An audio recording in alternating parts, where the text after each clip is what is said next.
بسم اللہ الرحمن الرحیم۔ کم علمی کی وجہ سے لوگ جنبی حالت میں خود کو، اپنے کپڑوں کو، اپنے بستر کو ناپاک سمجھتے ہیں اور کھانے کو، کام کاج کو ہاتھ نہیں لگاتے جب تک کہ غسل نہ کر لیں، اور خواتین بھی بچوں وغیرہ کو دودھ پلانے کھلانے کو ہاتھ لگانا گناہ سمجھتی ہے، یہ سوچ کر کہ وہ ناپاک ہیں۔ اور کچھ عورتیں سمجھتی ہیں کہ غسل کے بنا آٹا گوندنے سے بے برکتی ہوتی، حالانکہ شریعت محمد صلی اللہ علیہ وسلم اس جہالت کا رد کرتی ہے، اور اس سلسلے میں اللہ کے پیارے نبی حضرت محمد صلی اللہ علیہ وسلم کی بہت سی صحیح اور مستند حدیث مبارکہ موجود ہے۔ ہم بستری کرنے کے بعد مرد یا عورت کے لیے صرف نماز، طواف اور مسجد میں ٹھہرنا حرام ہے، اس کے علاوہ باقی تمام کام کرنا جائز ہے۔ مرد و خواتین پر کہیں بھی ایسی کسی پابندی کا ذکر نہیں، بلکہ غسل کرنے سے پہلے بھی جنابت کی حالت میں تمام لوگ عام روٹین کے کام کاج کر سکتے ہیں۔ روزہ رکھنے کے لیے سحری کھا سکتے ہیں، کھانا تیار کر سکتے ہیں، یا پھر گھر کے دوسرے کام کاج نمٹانے بھی جائز ہے۔ اور اسی طرح ماں بچوں کو دودھ پلا سکتی ہے، ان کی دیکھ بھال بھی کر سکتی ہے۔ اس کی دلیل کے لیے بہت سی احادیث مبارکہ موجود ہے۔ حضرت حذیفہ رضی اللہ تعالی عنہ بیان کرتے ہیں کہ نبی اکرم صلی اللہ علیہ وسلم ان سے ملے تو آپ صلی اللہ علیہ وسلم مسافہ کے لیے ہاتھ پھیلاتے ہوئے ان کی طرف بڑھے۔ حضرت حذیفہ نے کہا میں جنبی ہوں۔ اس پر آپ صلی اللہ علیہ وسلم نے فرمایا مسلمان نجس نہیں ہوتا۔ اسی طرح ایک حدیث پاک بخاری کی حدیث نمبر 283 ہے، جس میں حضرت ابو ہریرہ رضی اللہ تعالیٰ عنہ فرماتے ہیں ایک دفعہ میں حالت جنابت میں ہونے کی وجہ سے حضور کے سامنے ہونے کے باوجود بھی ان سے نہ ملا، جس پر حضور اکرم صلی اللہ علیہ وسلم نے فرمایا مسلمان ہرگز ناپاک نہیں ہوتا۔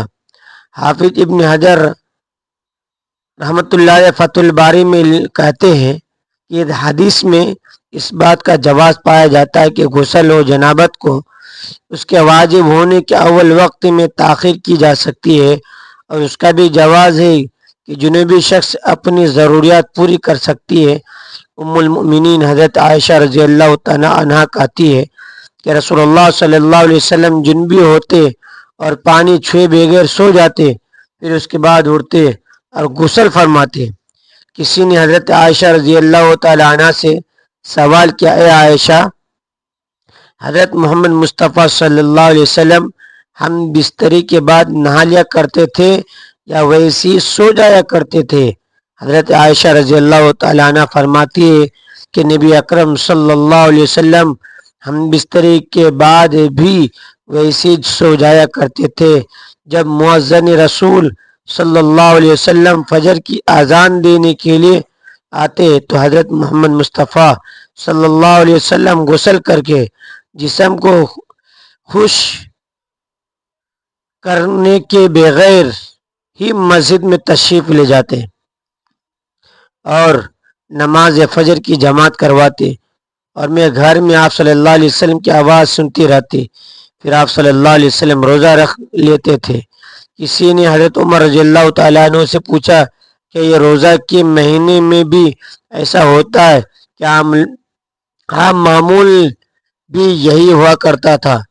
تو حضرت عمر رضی اللہ تعالیٰ عنہ نے فرمایا روزوں کے علاوہ بھی ایسا ہی ہوا کرتا تھا۔ حضرت عائشہ رضی اللہ تعالیٰ عنہ سے مروی ہے کہ آپ صلی اللہ علیہ وسلم ہم بستری کے بعد سونے سے پہلے غسل کرتے اور بعض اوقات صرف تیمم ہی کرتے۔ روایت ہے کہ رسول اللہ صلی اللہ علیہ وسلم جنابت کی حالت میں سو لیا کرتے تھے۔ حضرت عائشہ رضی اللہ تعالیٰ عنہ فرماتی ہیں کہ آپ صلی اللہ علیہ وسلم جنابت کی حالت میں شرمگاہ کو دھوتے اور پھر نماز جیسا وضو کرتے۔ رسول اللہ صلی اللہ علیہ وسلم نے حضرت عمر رضی اللہ تعالیٰ عنہ سے سونے سے پہلے وضو کرنے اور اپنی شرمگاہ کو دھونے کا حکم دیا۔ ناظرین، رسول اللہ صلی اللہ علیہ وسلم کہ بعض اوقات میں حضرت عائشہ رضی اللہ تعالیٰ عنہ فرماتی ہے کہ رسول اللہ صلی اللہ علیہ وسلم بعض اوقات غسل کر کے سوتے اور بعض دفعہ حالت جنابت ہی میں وضو کر کے سو جایا کرتے تھے۔ ناظرین، افضل یہی ہے کہ جنابت کے بعد جتنی جلدی ہو غسل کر لیا جائے، کیونکہ ایسا نہ ہو کہ کہیں غسل کرنا بھول ہی نہ جائے۔ کھانے پینے اور سونے اور عورتوں بچوں کو دودھ پلانے سے پہلے جنابت کی حالت میں وضو کر لیں تو یہ افضل ہے۔ ناظرین گرامی، یاد رہے یہ وضو کرنا بھی واجب نہیں، لیکن وضو کرنا اور شرمگاہ کو دھو لینا مستحب ہے۔ حضرت عائشہ رضی اللہ تعالیٰ عنہ بیان کرتی ہیں کہ نبی اکرم صلی اللہ علیہ وسلم اگر جنبی حالت میں کھانا یا سونا چاہتے تو نماز کی طرح وضو کر لیتے تھے۔ وضو کرنا اس لیے بھی افضل ہے کہ نبی اکرم صلی اللہ علیہ وسلم نے فرمایا، 3 لوگوں کے پاس رحمت کے فرشتے نہیں آتے: کافروں کی لاش، خوشبو لگانا اور جنبی شخص جب تک کہ وہ وضو نہ کر لے۔